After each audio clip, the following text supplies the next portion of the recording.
Today we're going to be getting an underside look at the underscreen camera on the Axon 30. It'll be interesting to compare it side by side with the Samsung Fold 3, which also has an underscreen camera. We have to wait till I get my hands on that one. But we should still see some pretty cool hardware when this is opened up. And speaking of cool hardware, huge thanks to Mech Arena for sponsoring this video. Mech Arena is a brand new tactical team-based mobile game that allows you to build and fight customizable mechs with upgradable weapons. It's totally free to play. There are capture the base style rounds or last man standing rounds. You can play by yourself or with friends. There are dozens of mechs and plenty of weapons to build up and collect. Plus, it's one of those games that you can just pick up and play for a couple minutes or sit for hours if you really want to upgrade your tech. With the recent global launch, there are plenty of events and giveaways happening this week in the game. It's totally free on Android and iPhones, but if you own a BlackBerry or Windows phone, you're kind of on your own. And if you use the link down in the description, you can get an additional Steel Reaper skin, as well as 500 A-coins and 70,000 credits, so you can start customizing your own mechs. My username in the game is JerryRick, so if you see me running around, play nice and keep in mind that I was the one that left the link in the description for your free upgrades and coin.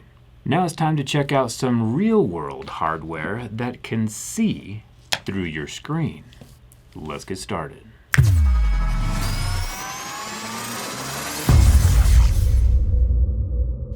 Underscreen cameras are kind of fascinating, like the high-tech version of a two-way mirror, which means they're equally creepy. I'm curious though what would happen if we took the underscreen camera and brought it out from underneath the screen. Would it still work? Right now it's peering through 7 layers of transparent screen material. I want to see the camera quality when it's not buried. Maybe some of these halos would go away. Hopefully it'll all still work when the phone is taken apart. Heat is, once again, our friend, as well as the plastic back. Plastic is a lot more forgiving than a glass back panel, because as we know, glass is glass and glass breaks. Plastic not so much. With a few slices and dices from my razor blade, the plastic is cut loose from the softened adhesive, and we're clear to start removing the screws holding down that plastic to the frame.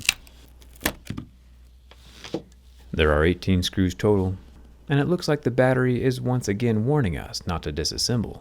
Maybe we should listen this time. Just kidding. With the screws removed, we can start peeling off the back plastics. The seam runs along the side of the frame. I'll remove that SIM card tray, and of course there's one extra screw next to the orange ribbon that I missed. I'll pop that out and remove the NFC pad. I've actually never used NFC before, and it looks like this phone never will either. For some reason, the back plastics are still very difficult to remove, and that might be because one, there's a sneaky little screw hidden under the metal and glass camera lens. And there's another screw right above that. I think I'm so used to working with massive Humvee parts that I forgot how tiny these little guys are. Finally though, the back plastics are off, and the phone looks super clean inside. Dark circuit boards gives it that matte black everything vibe.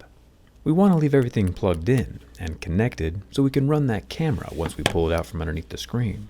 I unscrewed the 2 silver screws holding down the motherboard before I realized that I could just peel back the front-facing camera like a high-tech banana and run the unit just like that. The screen of the Axon 30 is actually not totally clear. It is see-through for sure, but the 400 pixels per inch in front of the camera unit provides a murky greenish pond water aesthetic for the camera to be looking through. It'll be interesting to see how it compensates.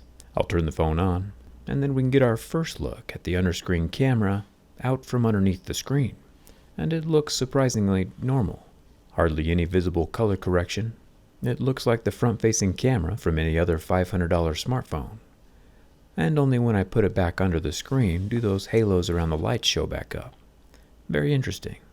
Give me a thumbs up if you want to see me try this on the Fold 3. With how much I enjoy seeing how things work from the inside, it's probably good I didn't go into the medical industry. Props to those guys for everything they do though, especially lately. Let's go a bit deeper and see what cracked during the durability test. With the Axon 30 turned off again, I'll unplug the 2 battery ribbons, just like little Legos, along with the other ribbons running along that bottom side of the motherboard. The front-facing camera is also connected with another Lego-style connector. It's a cute little guy. With all the ribbons and wires disconnected, the motherboard can pull free, revealing a large copper vapor chamber, as well as some blue thermal paste. The paste helps transfer heat from the processor to that vapor chamber, and then gets rid of it. The two little cameras, the 5 megapixel macro camera and 2 megapixel depth camera, do not have OIS. The large rear-facing 64 megapixel camera and the 8 megapixel ultra-wide also do not have any optical image stabilization. Coming down to the bottom of the phone, we find our other under-screen camera for the fingerprint reader. I've found that the scanners with the lens tend to work better than the flat sensors embedded under the screen, so that's good.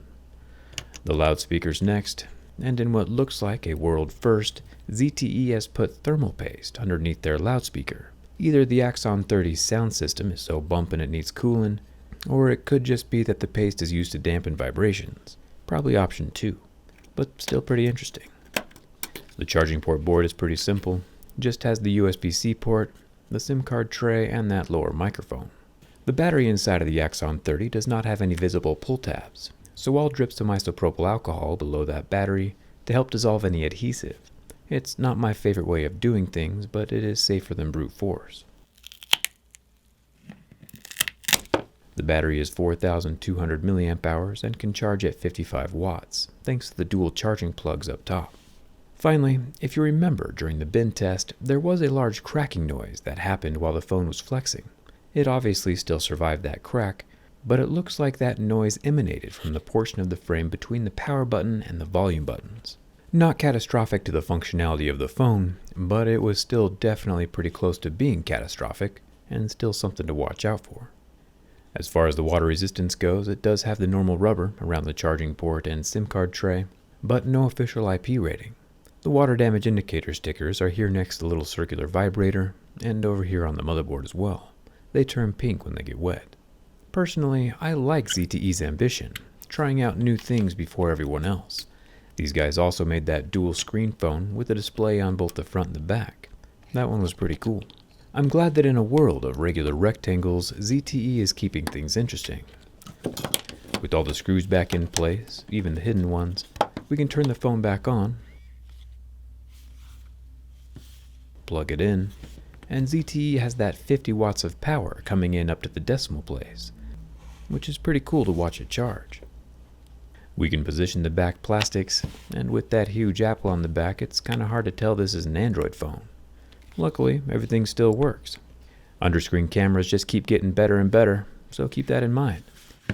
Huge thanks to Mech Arena for sponsoring this video. Their link is down in the description, and coming out with me on Instagram and Twitter. Thanks, Tom, for watching. I'll see you around.